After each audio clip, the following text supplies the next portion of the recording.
Well, good evening and welcome to the Saturday edition of Poland Daily. I'm Conrad Gorlinski.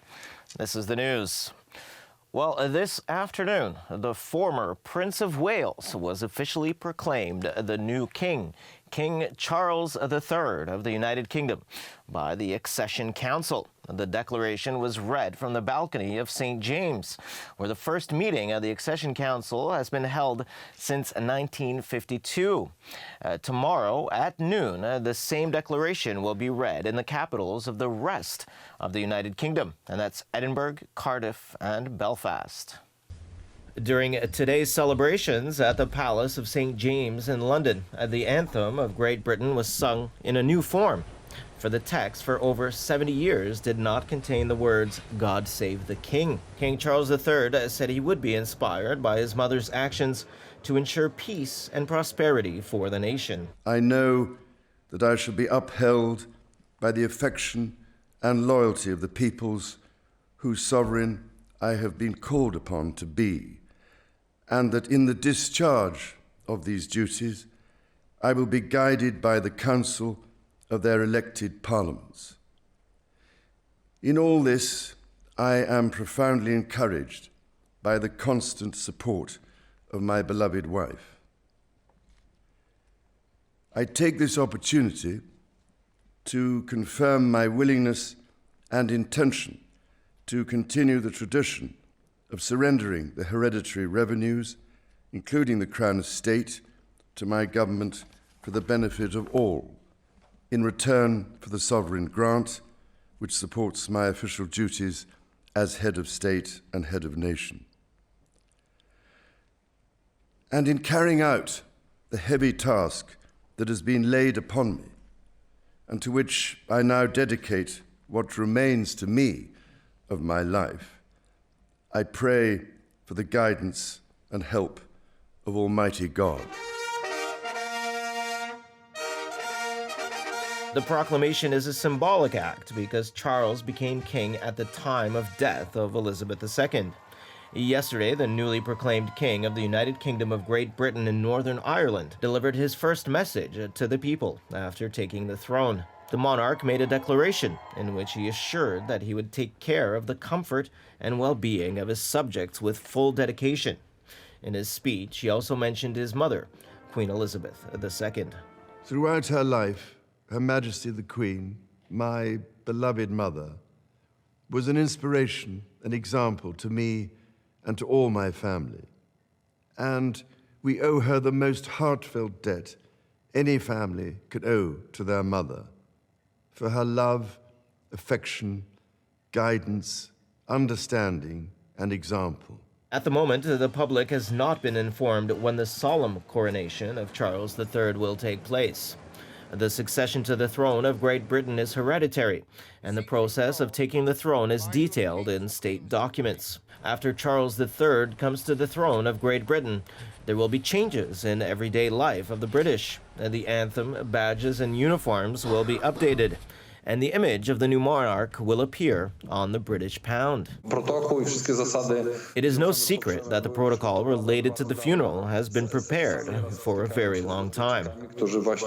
In Great Britain, there's an ongoing debate as to whether the new king will prove successful in the role of monarch, and opinions are divided. Some British experts say that, like his parents, Charles III has an excellent work ethic, and that should translate into effective reign. There are also opinions that 73-year-old Charles will not live up to British expectations. I don't think Prince Charles is going to generate a great deal of enthusiasm. I mean, he's going to come to the throne as a man in his 70s. Who knows, it could even be in his 80s. He's not going to reflect or represent a fresh face for the monarchy. It's going to be another, aged, elderly monarch ascending to the throne, even though, of course, he's been Prince of Wales for so many years. I think, that he does have a potential relevance around the environment. But talking to younger people, I've been struck recently by how they are very animated in their opposition to him by watching The Crown. I think Prince Charles is a popular figure. There are always going to be people who don't like him because he has been quite a controversial figure. He When the Queen came to the throne, I don't think anybody disliked her because nobody really knew her. She was the glamorous princess who had a wonderful fairy tale wedding to the man she loved. And that was all people knew about her. Until recently, the present King Charles III devoted himself to charitable initiatives, including his organization Prince's Trust. During its 50 years of operation, the association has helped over 1 million unemployed and many disadvantaged young people. According to Polish experts, the hard work of the then prince improved the perception of his image in the public opinion. Now, charity will be replaced by new responsibilities. He sponsored over 400 organizations. The hard work of the then Prince Charles changed the perception of him. Yesterday evening in St. Paul's Cathedral in London, there was a service dedicated to Elizabeth II, attended by 2,000 people. And this afternoon, meetings of the House of Commons and the House of Lords resumed, during which their members remembered the late Queen. Both houses of Parliament will close their meetings late in the evening. The Queen is to be admired because she ruled with great dignity during such a long reign. This is what the British loved the Queen for, which is why they are now in mourning. The funeral ceremony will be held at Westminster Abbey in London. The Queen will be buried in the chapel at Windsor Castle with her husband, Prince Philip. Although Buckingham Palace has not yet announced the dates of the funeral, the ceremony will take place on September 19th, according to British media. And continuing their counteroffensive, today the Ukrainian army has taken control of even more towns in the Kharkiv region, including Kupiansk and Izium. This is one of the most important Ukrainian victories since the withdrawal of Russian troops from the northern Ukraine back in April, and marks an almost complete dissolution of Russian defenses in the region. The president of Ukraine appeals to the inhabitants of the liberated territories to report any information about the crimes committed by the Russian army. So far, the armed forces of Ukraine have liberated and taken control of nearly 30 settlements in the Kharkiv region. In many villages in the area, activities are underway to check and secure the territory. We gradually take over new towns. We hang the Ukrainian flag everywhere and restore security to our citizens. The Ukrainian forces managed to break through the Russian front lines in the northeast of Ukraine. The city of Kupiansk was recaptured. Around noon, information about the liberation of the city of Izium began to flow in, and it was also broadcast on Russian news channels. This is a big loss for the Russians because the town was crucial in terms of supplying the front in Donbass. Also in the south, near Kherson, the Ukrainian counteroffensive is gaining momentum. Nobody has foreseen it, or at least the Russians, that it is impossible, improbable, and yet it happened. It is almost 50 kilometers to 70 kilometers going deeper, liberating the areas that were previously occupied by the Russians. The successes of the Ukrainian troops are possible thanks to the support of the West. It concerns both weapons and artillery ammunition, as well as modern HIMARS rocket launcher systems. According to the General Staff of Ukraine, the Russians have so far lost over 52,000 soldiers, over 2,100 tanks, nearly 4,600 armored vehicles, and 240 aircraft, as well as nearly 900 drones. Russia has lost around 1,000 troops in the last 2 days alone. The command of the Air Force of Ukraine said that within 3 days, enemy air targets worth $157 million were eliminated. We are only talking about rockets, airplanes, and helicopters. The whole world went around the recording of a speeding Russian tank from which the Russians jumped out. Within the next dozen or so hours, Ukraine may launch an attack on the southeastern section of the front. It is in this area that the Russians withdraw their reserves.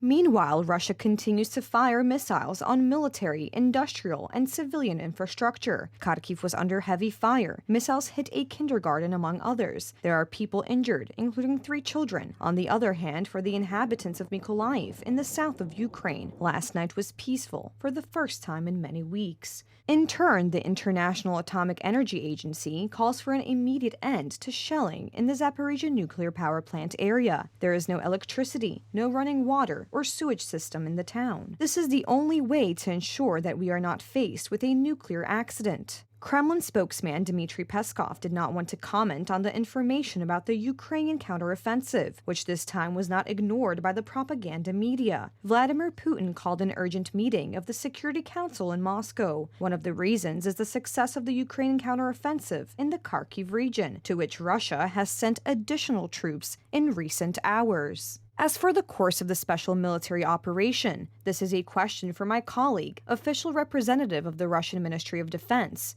Igor Konashenkov. In turn, Prime Minister Mateusz Morawiecki ended his visit to Ukraine. Kiev agreed to distribute its electricity to Poland.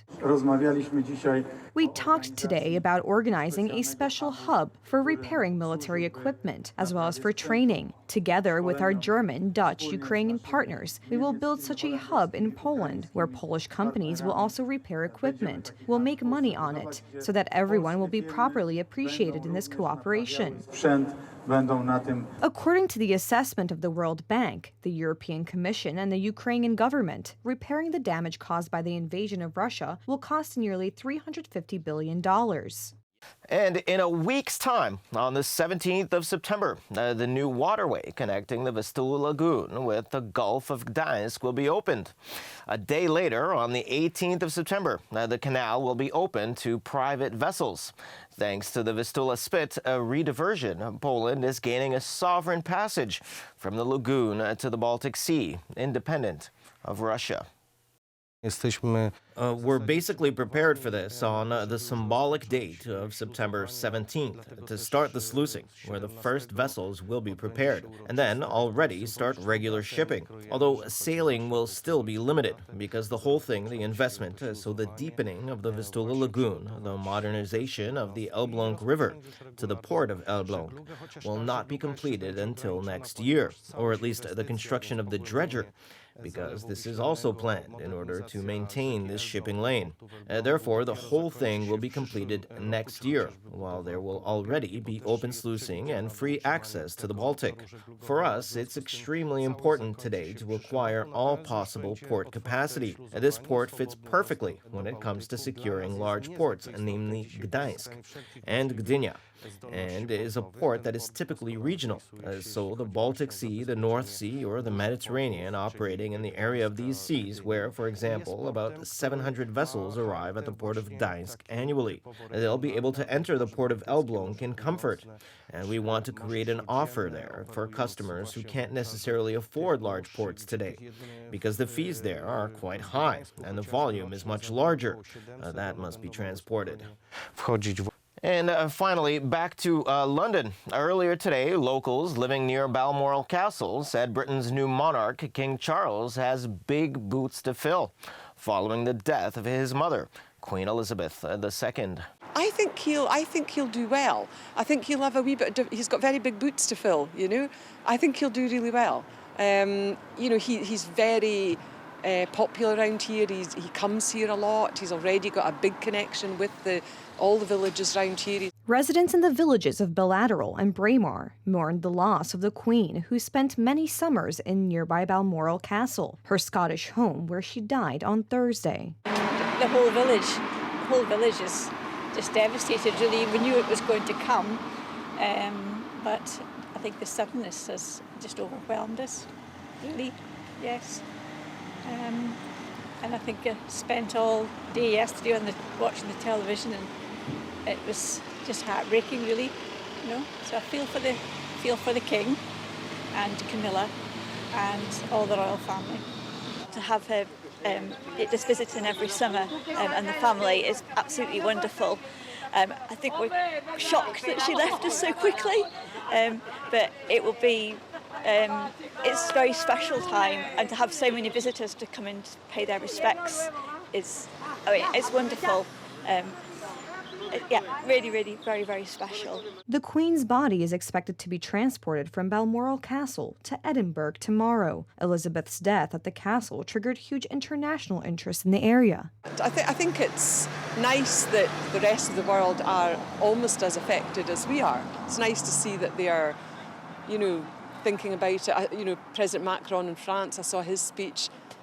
It was absolutely lovely. I think everybody is affected by it. She's been around for so long, and some of us here, most of us, have only known that queen, you know. Certainly my case. So yeah, but it's nice that there's a lot of international interest, you know. People are saddened everywhere, you know. Well, thanks very much, as usual, for joining us this evening. Please stay with us for Poland Daily Weather, Poland Daily Business, and other programs. But from me, it's have a wonderful Saturday night.